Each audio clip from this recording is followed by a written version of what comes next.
요한계시록 12장 우리 1절로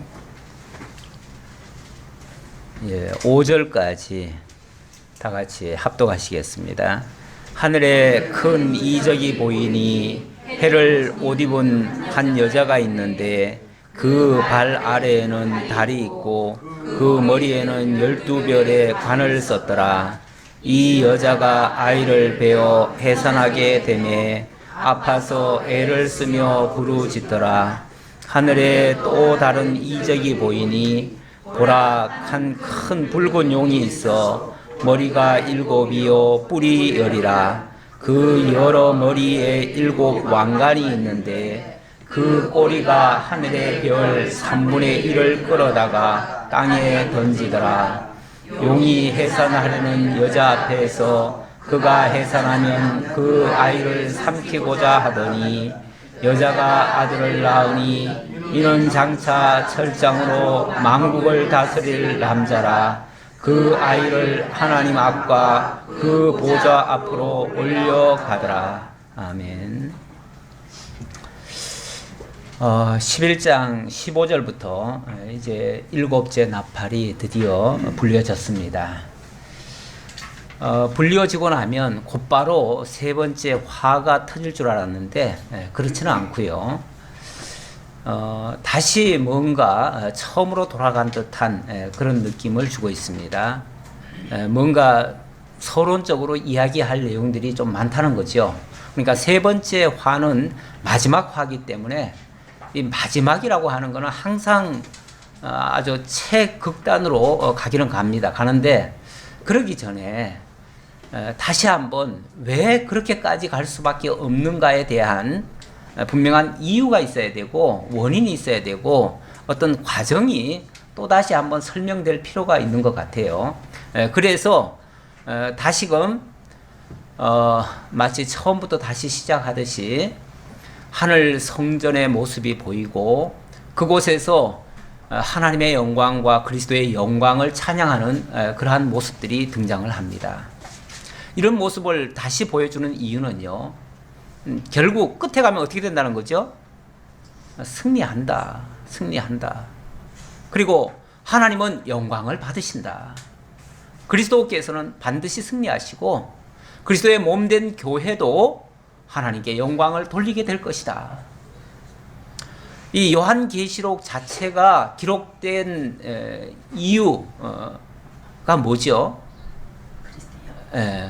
바로 하나님의 영광을 보여주시면서 이 땅에 남아있는 교회들, 그 당시로는 굉장히 환란 속에 있는 교회들, 그 교회들 보고 너희들 두려워하지 말라, 걱정하지 말라.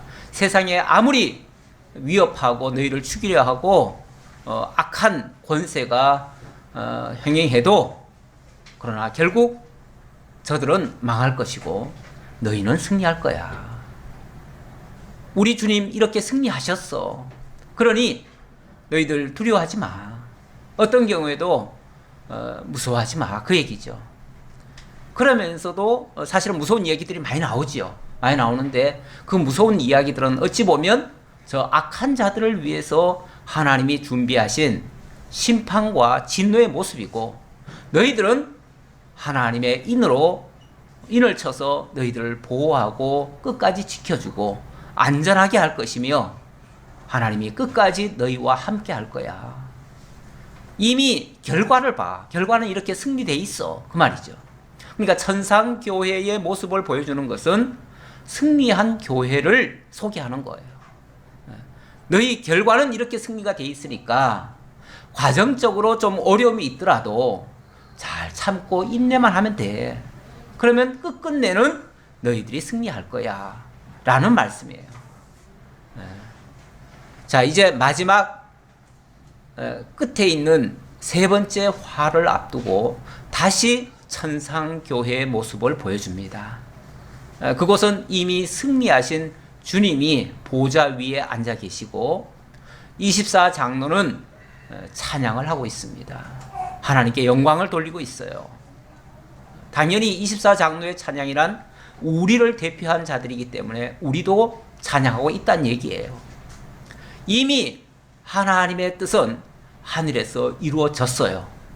그리고 그 뜻은 이제 이 땅에서도 이루어져 가고 있어요. 물론 하늘에서 이루어진 것이 이 땅에서 이루어지는 것과는 어떻게 보면 시차는 좀 있을 수 있어요. 왜냐하면 하늘에서 이루어진 것은 하늘 세계라고 하는 것은 이 지상과 같은 시공형의 세계가 아니에요. 그래서 우리는 이 시공형이라고 하는 것이 있기 때문에 동시간대에 모든 것을 동시에 볼 수는 없어요. 그래서 시차가 있고요, 공간이 있고요, 거리가 있고요. 그래서 이곳에서 보면 저쪽에서는 못 보고 이런 이제 약점들이 있지만 이 천상 세계라고 하는 것은 시공형이 초월된 세계예요. 그래서 동시에 모든 것이 있을 수 있고요. 그래서 이 지상에서는 오랜 기간 동안 일어나는 일들이 거기서는 동시에 이미 이루어졌다고도 볼 수 있고요. 이루어진 거죠. 이루어진 거. 그래서 하늘에서 이룬 것 같이 땅에서도 이루어지다. 이렇게 우리가 기도하잖아요. 그것은 이미 천상세계에서 영원한 하나님의 승리가 이루어졌고 그 이루어진 것이 이 땅에서 지금 펼쳐져 가고 있어요.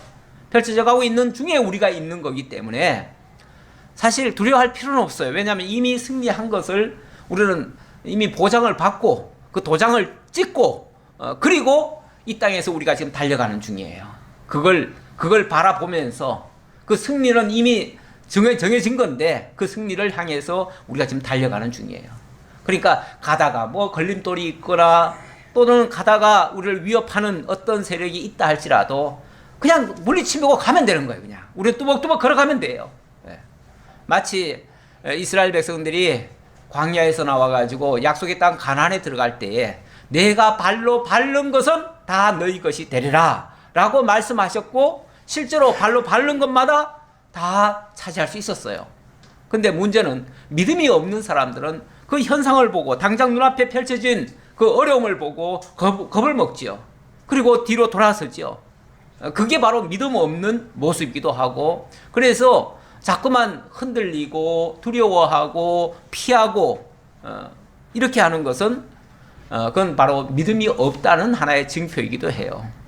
그래서 우리가 정말 하나님의 약속의 말씀을 믿는다면 이미 천상에서 승리한 것을 안다면 우리는 이 땅에서 어떤 것도 두려워할 필요 없이 강하고 담대하게 나아갈 수 있다. 이런 말씀입니다.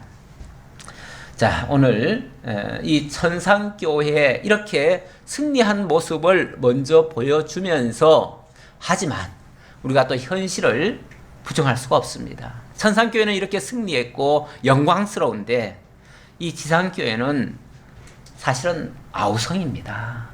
이 지상교회는 지금 엄청난 참 환란이라고 말을 하면 잘 시감은 안 나올지 모르겠는데 뭐 그렇죠. 표면적인 환란은 크게 없어요. 왜냐하면 지금 종교 자유 시대가 돼가지고 지금 뭐 예수 믿는다고 잡아 죽이고 가두고 이런 모습은 최소한 우리 땅에서는 안 보여요.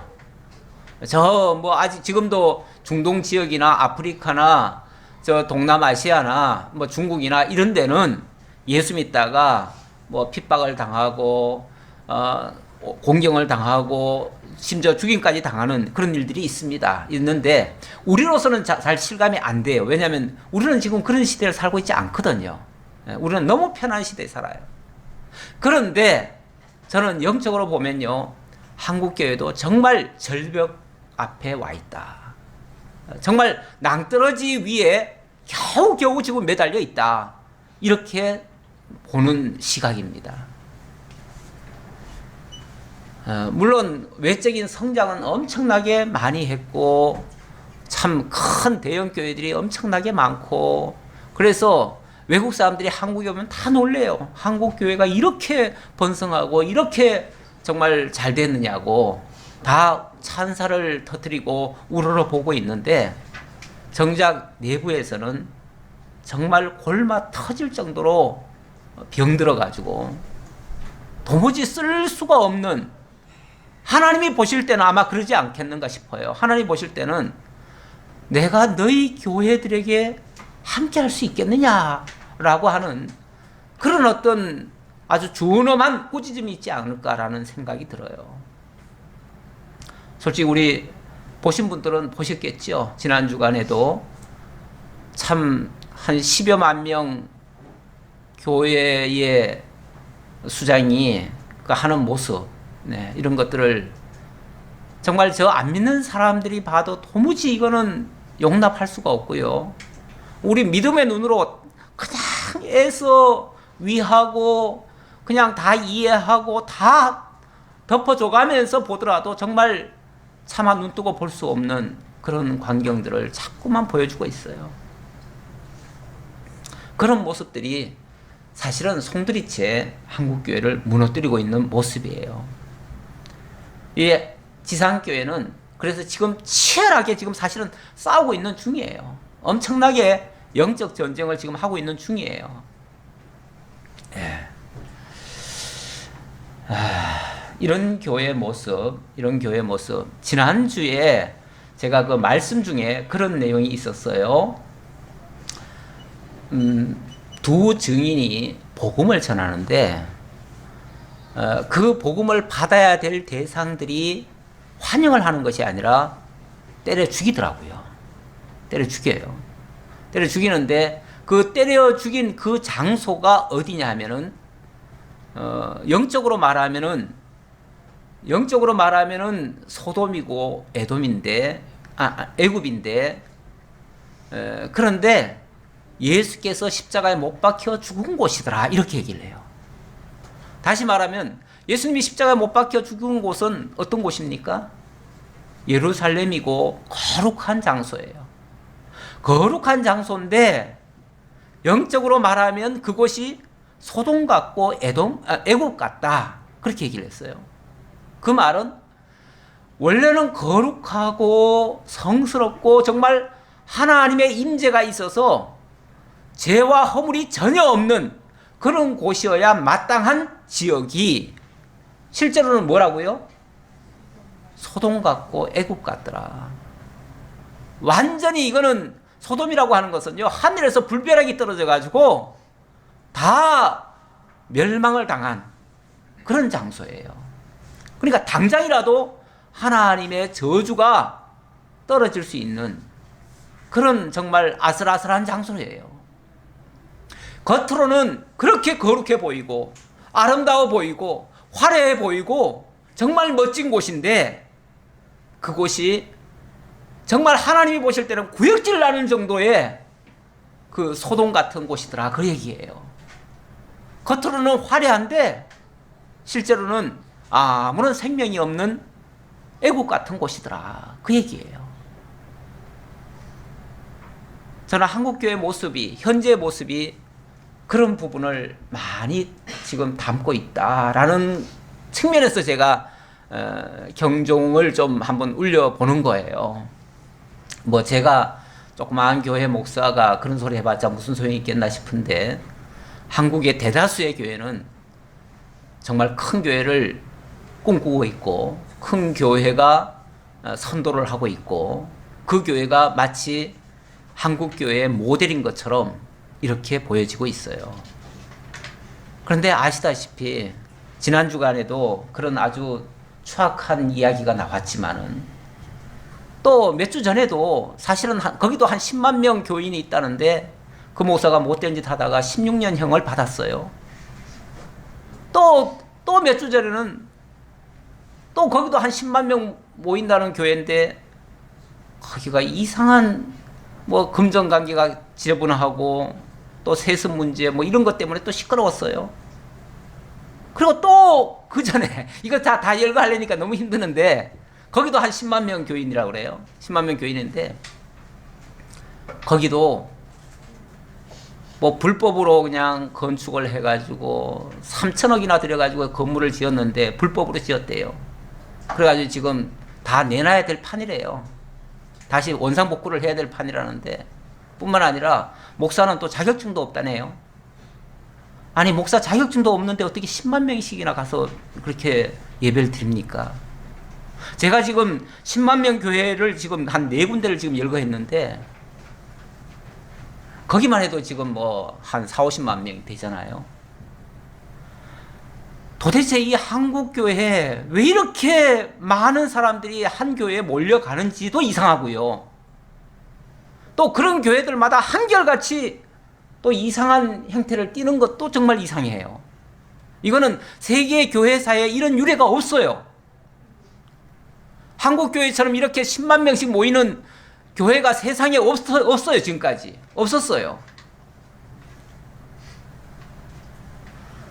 우리 총회 어느 목사님이 책을 하나 내셨는데 제가 며칠 전에 그 책을 한번 읽어봤어요. 읽어봤더니 메가처치에 대해서, 대형 교회라는 얘기죠. 이 대형 교회에 대해서 뭐라고 얘기를 하냐면 암덩어리다 이렇게 표현을 해놨어요. 처음에는 이분이 너무 교회에 대해서 부정적으로 얘기를 하나라고 생각을 했는데 암의 특징을 가지고 거의 설명을 해놨더라고요. 암이 무엇인가? 암이라고 하는 것은 원래 정상세포는요 매일같이 태어나고 조금 살다가 자기 역할 다 하면은 죽습니다. 그리고 또 새로 태어나고 또 새로 살다가 또 죽고 이렇게 해서 정상세포는요 그렇게 오래 살지는 않습니다. 그런데 거기에 어떤 외부적인 충격을 받으면은 어떤 특정한 역사가 일어나면 돌연변이라는 게 생겨요.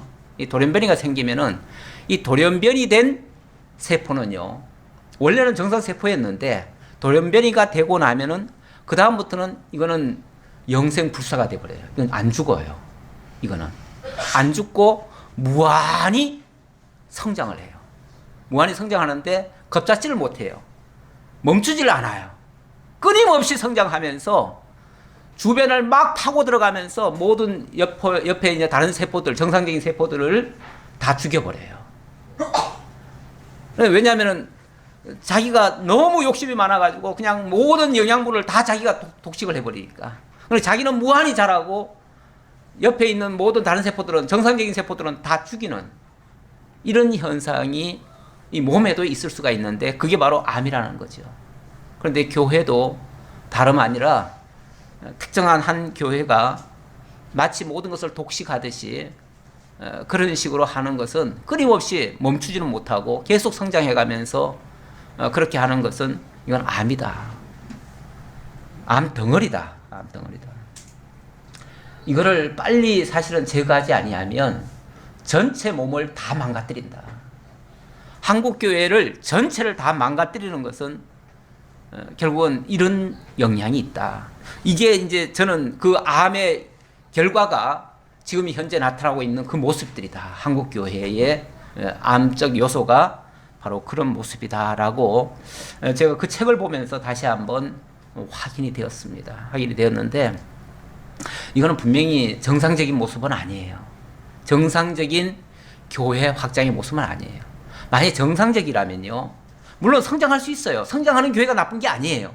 성장할 수 있는데 성장되어지면 어떻게 돼야 됩니까?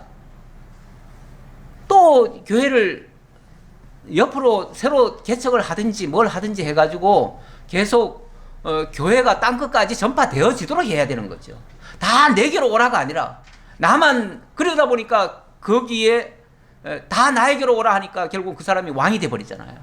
왕뿐이 아니라 하나님까지 돼버리잖아요. 그러니까 결국은 자기 멋대로 다 하다가 그 난리가 나는 거지요. 어찌 보면 이 교회가 큰 병폐 속에 빠져들어갔습니다.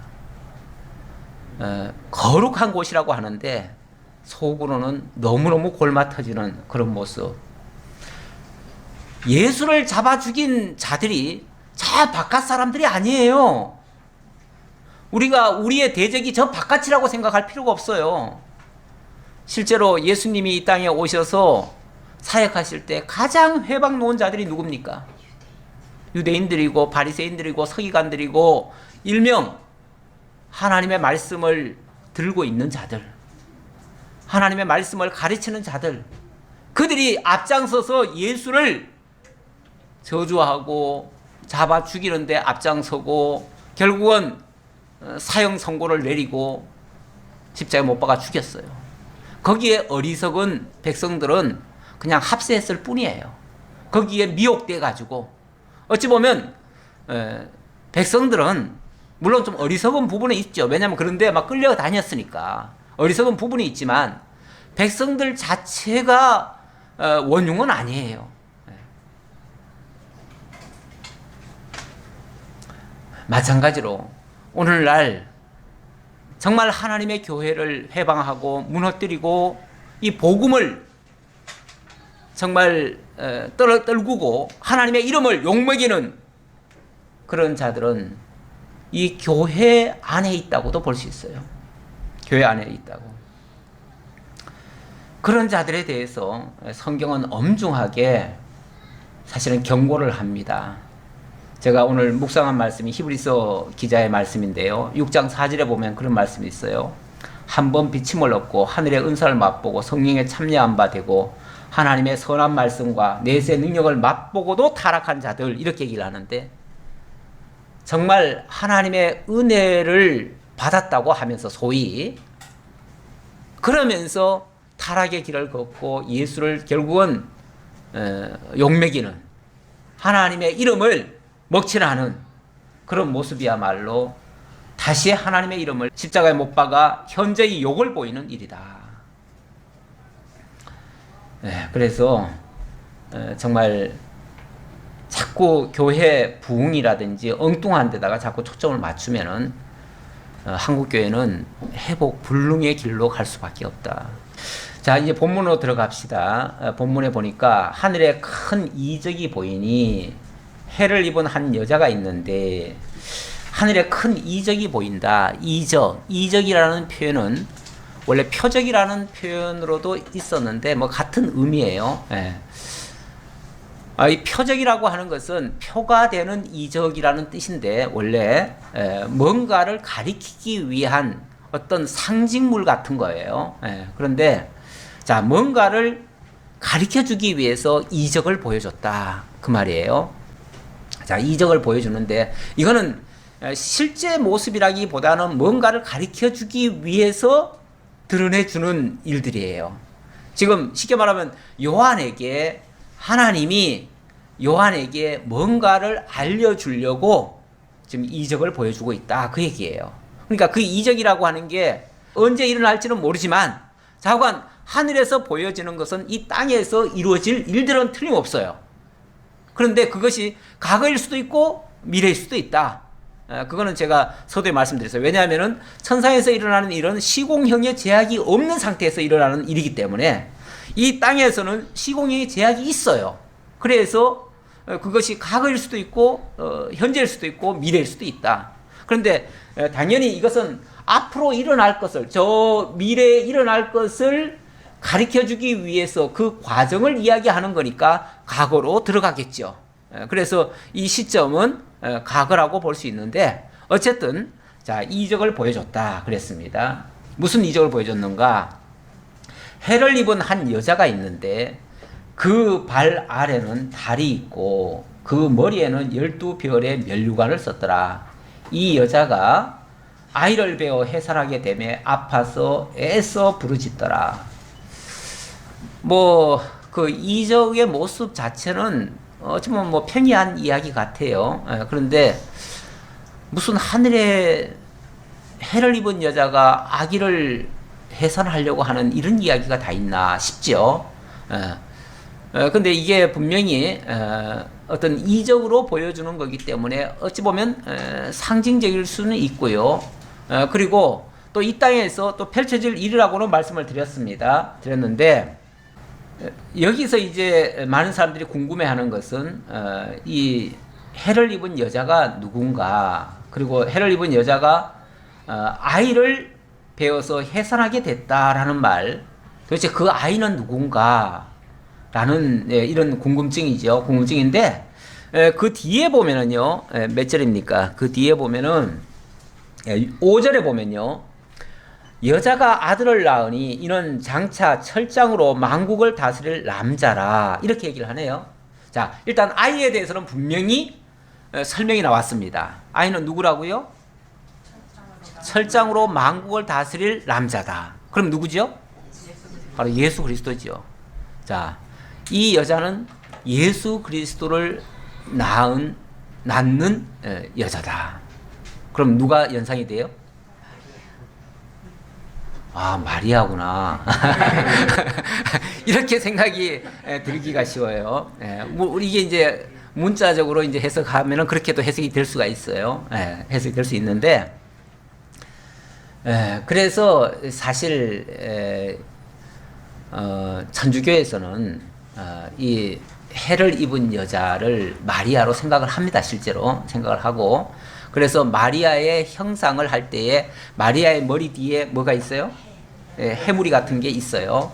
그리고 뭔가를 지금 이렇게 누르고 있는 모습 같은 모습, 그리고 예수를 안고 있는 모습, 그러면서 마치 예수를 낳아서 이렇게 안고 있는, 그리고 뭐 관을 썼는지 안 썼는지 그건 정확히 모르겠는데, 어쨌든 자관 이런 형용 이런 모습 비슷하게 만들어 가지고 성당 앞에다가 이렇게 갖다 놓더라고요. 놓고 들어가는 사람은 항상 그 앞에 먼저 경배하듯이 하고 그리고 들어갑니다.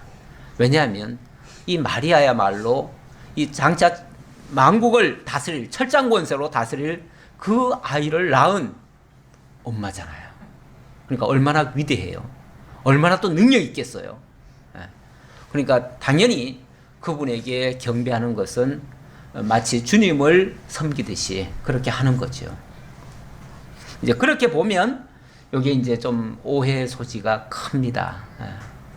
그렇게 보면은 안 돼요. 일단은 그렇게 보면 안 됩니다. 왜냐하면 이 예수님의 육신적 어머니인 마리아는요, 원래 그 천사가 수태고지를 하잖아요. 수태고지 했을 때에 그 여자가 뭐라고 얘기를 하죠? 본인이? 뭐 먼저 성경에는 주의 계집종이오니 뭐 이렇게 표현을 했어요. 그랬는데 이번에는 이제 그걸 좀 순화해 가지고 주의 여종이오니 이렇게 이제 표현을 했어요. 그런데 이제 자기는 보잘것없는 한 여인에 불과하다 그 얘기죠. 그래서 그냥 인간이다. 자기는 정말 어떻게 내가 주의 모친이 될 수 있느냐. 그러면서 자신은 오히려 그냥 평범한 한 여인일 뿐이고, 그래서 어찌 보면 메시아가 오는 어떤 통로로는 쓰임을 받았어요. 쓰임을 받았지만은, 그러나 그 자신이 마치 주의 어머니 정도의 위치는 아니라는 것을 본인도 얘기를 했고요. 실제로 그 이후에 예수의 어머니는 영원한 동정녀는 아닙니다. 영원한 동정녀는 아니고 그 이후에도 자녀를 아마 한 4~5명을 더 낳아요. 더 낳고 그러기 때문에 우리가 사실 뭐 영원한 동정녀처럼 천주교에서는 그렇게 얘기를 하는데 영원한 동정녀라는 표현은 잘못됐습니다. 그래서 그냥 평범한 한 여인이에요. 한 여인이었고, 그래서 무슨 하늘에서 이렇게 숭상을 받아야 될 정도의 그런 위치는 아니다. 그냥 원래 인간으로서 그렇게 신적 지위에 올라가는 자체가 그건 우상 숭배가 되어집니다. 그래서 그것은 우리가 바람직하지 않다는 것을 말씀드리고요. 그렇기 때문에 이 여자를 그렇게 어떤 한 개인, 한 여자로 보면 안 된다 그 말이에요. 그러면은 여기 다 그렇게 설명되어 있는데 그럼 어떻게 봐요? 이렇게 이제 다 질문이 나오겠지요. 앞에서 계속해서 어찌 보면 영적으로 지금 얘기하는 거 아니에요? 그렇죠? 이적 자체도 지금 영적으로 보여주는 거예요. 그렇기 때문에 이것도 사실은 영적으로 보아야 돼요. 영적으로 보면 이거는, 자, 일단은 예수 그리스도가 사람의 아들입니까? 다시 말하면 한 여자의 아들입니까? 아니면은 하나님의 아들입니까? 하나님의 아들이죠. 하나님의 아들이라면 하나님이 낳으셔야죠. 그렇죠. 하나님이 낳으셔야죠. 하나님이 낳으셔야 되는데 하나님이 도구로 마리아를 쓰신 거죠. 그러니까 마리아는 도구 그 이상으로 이해하면 안 되고요. 자, 하나님이 낳으셨다고 얘기를 해야 됩니다. 근데 하나님이 어떻게 아기를 낳죠? 일단은 예수 그리스도가 잉태될 때에 어떻게 잉태돼요? 성령으로 잉태됐다 이렇게 나와요. 성령으로 잉태됐다. 그리고 예수께서 이 땅에 출현을 했어요. 했는데 출현했을 때는 결국 하나님의 아들로 증명이 됐어요. 제가 몇 군데를 좀 찾아볼게요. 오늘은 이 부분이 좀 중요할 것 같아서 얘기를 안 하고 가면은 또 다른 게 다 얽혀서요. 그래서 얘기를 좀 하려고 그러는데, 자, 일단은 갈라디아서 4장 26절 한번 볼까요? 갈라디아서 4장 26절. 누가 혹시 한번 찾으면은 바로 한번 읽어보세요. 예. 오직 위에 있는 예루살렘은 자유자니 곧 우리 어머니다. 오직 위에 있는 예루살렘은 자유자니 곧 우리 어머니다. 이거는 이제 이 땅에 하나님의 자녀들을 누가 낳았느냐를 얘기하는데 이 설명을 한 겁니다. 하갈은 인간적인 방법으로 아기를 낳았지요. 그런데 사라는요, 성령으로 잉태돼서 아기가 낳아졌어요. 그래서 그걸 지금 얘기한 거고요. 이사야 26장 17절 이하에 보면 이런 말씀이 있습니다. 이거는 좀 기니까 제가 한번 읽어볼게요. 여호와여, 잉태한 여인이 상기가 임박하여 상고를 겪으며 부르짖음같이 우리가 주 앞에서 그와 같으니이다. 우리가 잉태하고 상고를 당하였을지라도 바람을 낳는 것 같아서 땅의 구원을 베풀지 못하였고 세계의 거민을 출산하지 못하였나이다. 이스라엘이 뭐라고 그러냐면은, 우리는 이스라엘이 하는 말이에요. 이스라엘의 해산을 해야 되는데, 하나님의 자녀를 낳아야 되는데 낳지를 못하고 있다. 그 얘기예요. 근데 상권을 당하였을지라도 낳은 것은 바람밖에 못 낳았다. 그러니까 헛나왔다 그 얘기죠. 그러니까 하나님의 자녀는 제대로 생산을 못했다. 주의 죽은 자들이 살아나고 그들의 시체들은 일어나리이다. 자신들은 출산하지 못했는데 주께서는 죽은 자들이 살아나고 그의 시체들이 일어나게 한다. 그 얘기예요. 티끌에 누운 자들아 너희는 깨어 노래하라. 그러면서 그들이 이제 일어날 것을 얘기하는데, 이것은 이제 장차 성령으로 이렇게 거듭나게 할 것을 얘기한 거예요. 그 다음에 이사야 66장 7절도 조금 한번 볼게요. 거기도 이 출산에 대해서 얘기를 하는데, 시온은 진통을 하기 전에 해산하며 고통을 당하기 전에 나말을 낳았으니, 시온은 진통을 하기 전에 해산하고 고통을 당하기 전에 나말을 낳았다. 이러한 일을 들은 자가 누구이며 이러한 일을 본 자가 누구이냐? 나라가 어찌 하루아침에 생기겠으며 민족이 어찌 한순간에 태어나겠느냐? 그러나 시온은 진통하는 즉시 그 아들을 순산하였도다. 시온이 아들을 낳았대요. 무슨 소리일까요? 시온은 이스라엘을 가리키는 말이에요. 가장 성스러운 곳을 가리키는 말이에요. 근데 그곳이 아들을 낳았대요. 조금 더 읽어볼게요. 여호와께서 이르시되 내가 아이를 갖도록 하였은즉 해산하게 하지 아니하겠느냐? 내 하나님이 이르시되 나는 해산하게 하는 이인즉 어찌 태를 닫겠느냐 하시니라. 누가 낳았다고요? 시온이 아들을 낳았는데 그 아들을 누가 낳았다고요? 하나님이 낳게 했다. 이렇게 얘기를 하네요. 시온은 곧 이스라엘을 두고 한 말이고 이스라엘이 아들을 낳았다.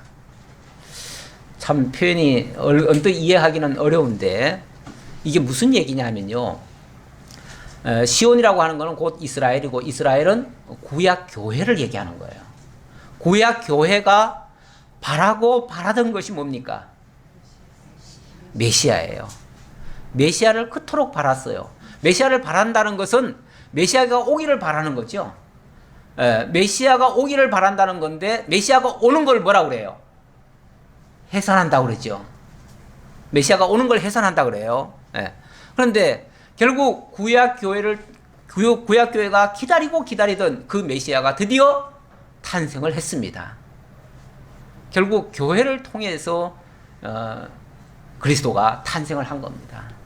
탄생을 하는데, 물론 우리가 예수 그리스도가 오셔서 자기의 몸된 교회를 세우셨다 이렇게 얘기를 하는데, 그때 이야기는, 그때 몸된 교회를 세우셨다는 얘기는 이 신약교회를 얘기하는 거예요. 신약교회고, 사도 바울이 고린도전서에서 보면은 광야에서 이스라엘 백성들이 민족적으로 홍해를 건너고 그렇게 해서 광야에서 40년간 방황을 하고 거기서 하나님을 배우고 이렇게 했는데 그 교회를 뭐라고 그러냐면 광야 교회다 이렇게 얘기를 해요. 그 광야 교회를 그러니까 신약적 개념으로 말하면 교회고요. 옛날로 말하면 이스라엘 총회죠. 이스라엘 총회인데 그 이스라엘 총회가 결국은 구약 교회로서 메시아를 통해서 구원을 받게 됐다. 이제 그런 얘기를 그 장면에서 얘기한 건데 구약 교회에서 계속 약속하고 기다리게 한 내용이 메시아예요. 메시아고 드디어 그 메시아가 구약 교회 끝에서 나오게 돼요. 그가 바로 예수 그리스도시고 그 예수 그리스도를 그 예수 그리스도로 말미암아 이제 하나님의 택한 백성들이 이 신약 교회를 통해서 온 세계, 그 당시는 이스라엘이라고 하는 어찌 보면 한정된 공간에서 이루어졌는데 그 뒤로는 온 세상을 향해서 하나님의 자녀들이 출생이 되어져요. 이 교회를 통해서 하나님의 자녀들이, 아까 그랬잖아요. 이 자녀들을 출생하려고 하는데 아무런 힘이 없다. 예루살렘은 힘이 없다. 그런데 이제 하나님께서 죽은 자들을 살려가지고 다시 출생케 하신다. 이런 얘기를 했잖아요. 그거는 이제 신약교회를 통해서 하나님의 자녀들이 탄생하는 과정을 그렇게 얘기한 거예요. 근데 메시아가 탄생하는 것은 구약교회를 통해서 탄생하는 거예요. 그래서 이 교회라고 하는 단어가요. 원래 문법적으로도 보면은 이게 여성명사고요. 에클레시아라고 그러는데 여성명사고, 그래서 이 칼빈 같은 경우는 이 교회를 뭐라고 그러냐면 모든 경건한 자들의 어머니다 이렇게 표현을 해요. 그래서 그 어머니를 통해서 하나님의 자녀들이 출생이 되어지는 거죠. 출생이 되어지는데 구약 교회는 바로 예수 그리스도를 출생시켰다 그 얘기예요. 이제 좀 이해는 됩니까? 이해만 하시면 돼요. 이해만 하시면은 그 다음 전개를 할 수가 있으니까요. 자, 드디어 기다리던 그 메시아가 구약 교회를 통해서 이 땅에 탄생이 되었습니다. 이제 이 아기로 태어났잖아요. 아기로 태어났으니까 이 아기가 자라면 장차 만국을 철장 권세로 다스릴 정말 그리스도이신 거예요. 그런데 그 교회를 가만둘까요? 원수들이 가만둘까요? 가만 안 두죠. 가만 안 두니까 그냥 그 메시아가 탄생하기만 하면은 뭐 하려고요? 죽이려고. 이 마귀가 잘 알아요. 어떻게 메시아 오는 걸 알았을까요? 귀신은 귀신같이 알아요. 그래가지고 예수 오는 거를 잡아 죽이려고 기다리고 있다가 예수님이 태어났다 하니까 뭐 하죠? 막 그냥 남아들을, 누군지는 정확히는 잘 모르겠으니까 남아들을 그냥 막 모조리 다 죽여버리죠. 한 2만여 명 죽였다는 역사책에는 그렇게 돼 있다고 그래요. 그런데 무진장이 많이 죽였지요. 그런 대학살극도 일어나고, 그래서 긴급하게 예수는 또 이제 마리아와 요셉이 당장 어떻게 피해야 되니까 애굽으로 피했다가 나중에 돌아오지요. 이런 장면도 누가복음에 기록이 돼 있습니다. 그런데 어쨌든 이 장면이 바로 그런 얘기예요. 이 여자가 아이를 베어 해산하게 되면 아파서 애를 쓰며 부르짖더라. 이 정말 환난 중에, 어려운 중에, 고통 중에 사실은 메시아가 이 땅에 오셨다 그 얘기예요. 그리고 또 하늘의 이적이, 다른 이적이 또 보이는데 한 큰 붉은 용이 있어 머리가 7이요 뿔이 10이라. 그 여러 머리에 7 왕관이 있는데 그 꼬리가 하늘의 별 3분의 1을 끌어다가 땅에 던지더라. 용이 해산하는 여자 앞에서 그가 해산하면 그 아이를 삼키고자 하더니 여자가 아들을 낳으니 이는 장차 철장으로 만국을 다스릴 남자라. 그 아이를 하나님 앞과 그 보좌 앞으로 올려가더라. 안전하게 하나님 보좌 앞으로 올려가서 누구도 해하지 못하도록 하셨다 그 얘기예요. 물론 예수님이 그 사역을 하시고 부활 승천하신 것까지도 포함되는 얘기일 수 있지만 어쨌든 그 메시아의 사역을 아무도 못 막았다 그 얘기예요. 결론적으로는 못 막았다. 자, 그런데 해방의 역사는 엄청나게 큽니다. 대적의 역사는 엄청나게 큽니다. 어떻게 합니까? 한 큰 붉은 용이 있어서 머리가 7이고 뿔이 10인 이걸 뭐라고 표현하냐면은 한문식으로 표현하면 칠두식각이다 이렇게 얘기해요. 머리가 7이고 뿔이 10개다. 뭐 세상에 이런 짐승이 있나요? 이런 짐승은 모를 텐데 어쨌든 여기는 그런 존재가 있다고 하네요. 여기에 대한 설명도 사실은 좀 더 해야 되는데 이 설명 조금만 할까요? 이 설명을 안 할 수가 없어요. 또 이 설명을 안 하면은 또 그 다음 연결이 또 안 되니까요. 이 설명을 하자면은 일단은 저는 이것을 로마 제국이라고 봅니다. 로마 제국이라고 봐요. 왜 그러냐면은 일단은 성경이 예언을 하고 있어요. 성경이 예언을 하고 있어요. 열불 짐승에 대해서 예언을 하고 있어요. 자, 그래서 성경의 예언부터 한번 볼게요. 어디를 보냐면은 다니엘서 7장 3절 한번 볼까요? 7장 3절 제가 읽을게요. 큰 짐승 넷이 바다에서 나왔는데 그 모양이 각각 다르더라. 이거는 주전 한 5, 600년 경에 다니엘이라고 하는 바사 제국에서 이렇게 관원장으로 있던 그 다니엘을 통해서 예언해 준 내용이에요. 그런데 다니엘이 환상 중에 예언을 보니까 하나님의 그 예언을 보니까 바다에서 짐승 4마리가 올라오더래요. 올라오는데 첫째는 사자와 같은데 독수리에 날개가 있더니 내가 보는 중에 그 날개가 뽑혔고 또 땅에서 들려서 사람처럼 2발로 서게 함을 받았으며 또 사람의 마음을 받았더라. 그리고 5절에 보니까 다른 짐승 곧 둘째는 곰과 같은데 그것이 몸 한쪽을 들었고 그의 입 사이에는 새 갈빗대가 물렸는데 자 그렇게 하고요. 6절 봅시다. 그 후에 내가 또 본즉 또 다른 짐승 곧 표범과 같은 것이 있는데 그렇게 얘기를 하죠. 거기에는 새 4날개가 4개씩 있고 또 머리 4이 있더라. 머리 4 요것도 이제 요거는 사각 짐승이에요. 사각 짐승. 머리에 4개의 뿔이 달렸어요. 그런데 요걸 얘기해 놓고요. 지금은 지금 3마리 얘기했어요. 3마리 얘기했는데 나중에 다니엘서에 거기에 대한 해석을 합니다. 해석을 뭐라고 하냐면 뭐라고 얘기를 하냐면 첫 번째 그 뭐죠? 사자. 첫 번째 사자는 바벨론이다. 이렇게 얘기를 해요. 그리고 두 번째 곰은 메데파사다. 메데파사인데 이건 두 나라를 동시에 얘기한 거예요. 그런데 한쪽 어깨가 들렸다 그랬잖아요. 이거는 이제 파사가 메데를 집어삼켰다 그 말이에요. 같이 합작을 했는데 한 놈이 올라와 가지고 다른 나라를 합병해 가지고 바벨론을 치는 일을 했다 그 얘기예요. 이게 이제 파사의 유명한 고레스 황제예요. 그 다음은 또 헬라다 그래요. 그 다음 이제 뭐예요? 표범은 헬라다. 이 표범이라고 하는 게 굉장히 빠르잖아요.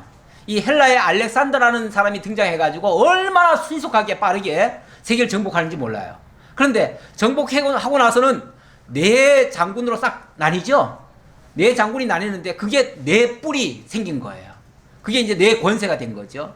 그런데 그 다음 장면이 뭐냐면은 7절에 보면 내가 또 밤 환상 가운데 그 다음에 본 넷째 짐승은 자, 4번째 짐승 얘기예요. 넷째 짐승은 무섭고 놀라우며 또 매우 강하며 또 쇠로 된 여러 이가 있고 여러 큰 이가 있어서 먹고 부서뜨리고 그 나머지를 뭐라고 그래요?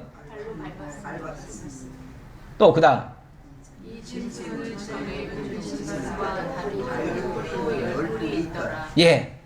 발로 밟는데 이 짐승은 전에 다른 짐승들과 다 달리 아주 독특한 모양을 띠고 있더라는 거죠. 무슨 모양? 10뿔을 띠고 있더라. 10뿔. 뿔이 10개더래요. 조금 전에 헬라는 4뿔이 있었는데 여기는 10뿔이 있더라는 거죠. 10뿔뿐 아니라 사실은 머리도 7개예요. 아까 표현은 그랬잖아요. 7개의 머리에다가 10개의 뿔이 있더라. 10개 뿔이라고 하는 건 일단 권세가 10개라는 얘기예요. 10개라는 거고 머리가 7개라고 하는 거는 이거는 그냥 권세가 아니라 왕이라고 하는 자리에 오른 자가 7이라는 얘기예요. 근데 로마의 특징이 어떠냐면요. 로마는 세워지고 나서 7 왕을 거칩니다. 그러고 나다가 갑자기 정치가 바뀌어요. 정치 형태가 어떻게 바뀌냐면은 삼두 정치로 바뀌어요. 이 공화정으로 바뀌는 거죠. 오늘날 우리나라도 이제 이 삼권 분립 나라잖아요. 이 삼권 분립 나라를 뭐라고 그러냐면은 이 공화정이라고 그래요. 예. 그런데 이렇게 이제 원로원, 집정관, 호민관 이 세 권력자가 등장을 해가지고 이 세 권력자도 사실은 왕은 아니지만 왕 같은 권세를 가지고 있는 거예요. 그러니까 7의 왕과 이 세 권세를 합하면 뭐가 되죠? 10개의 권세가 있는 거죠. 그래서 이런 아주 독특한 나라더라 그 말이에요. 독특한 나라. 그래서 10개의 뿔을 가진 이 나라가 등장을 하는데 바로 그때에 누가 온다는 얘기예요? 메시아, 예수 그리스도가 온다. 그리고 좀 더 구체적으로 또 무슨 얘기까지 하냐면요. 그 뒤에 보면 그런 얘기가 나와요. 자, 마지막으로는 세 뿔이 나오는데 세 권세가 있는데 그 중에 제일 약한 것이 곧 죽어가더라는 거죠. 죽어가더니만 셋이 요거죠. 자, 여기 제일 짧잖아요. 제일 짧은 게 이렇게 죽어가더라는 거죠. 그런데 갑자기 요놈이 벌떡 일어나가지고 이 두 놈을 다 죽여버리더라는 거죠.